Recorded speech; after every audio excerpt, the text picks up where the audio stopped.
નમસ્કાર, બેનિફિટ બુલેટિનમાં આપનું સ્વાગત છે। હું છું મહેશ। નજર કરીએ અત્યાર સુધીના મહત્વના સમાચારો પર। જીઓએ એન્ટ્રી લેવલ પ્લાન પાછો ખેંચ્યા પછી પરોક્ષ રીતે ટેરિફમાં 20% વધારો કર્યો હોવાથી રિલાયન્સના શેરમાં 2.8%નો ઉછાળો જોવા મળ્યો। રિલાયન્સ ટાટા મોટર્સ તેજી અને જીએસટીના ઘટાડા અંગે આશાવાદને કારણે સેન્સેક્સ લગભગ 371 પોઈન્ટ વધ્યો, જ્યારે નિફ્ટી 25,000 સુધી પહોંચી। જીએસટી સુધારાઓ અને સાર્વભૌમ ક્રેડિટની અપગ્રેડની અપેક્ષાઓની રોકાણકારોનો સેન્ટિમેન્ટ સુધર્યું અને સ્થિરતાની આશાઓ વધી।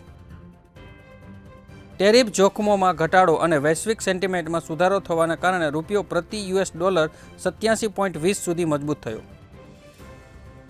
ટ્રમ્પ, પુતિન અને ઝેલેન્સ્કી વાટાઘાટોની સંભવિત યુદ્ધ વિરામ અંગે આશાવાદ વધ્યો, ત્યારે ભારત ડાયનેમિક્સ, જીઆરએસી અને હેલના શેરોમાં ઘટાડો। તો આ હતા અત્યાર સુધીના મહત્વના સમાચાર। આવા સમાચારો જોવા માટે બનેલા રહો બેનિફિટ ન્યૂઝ સાથે।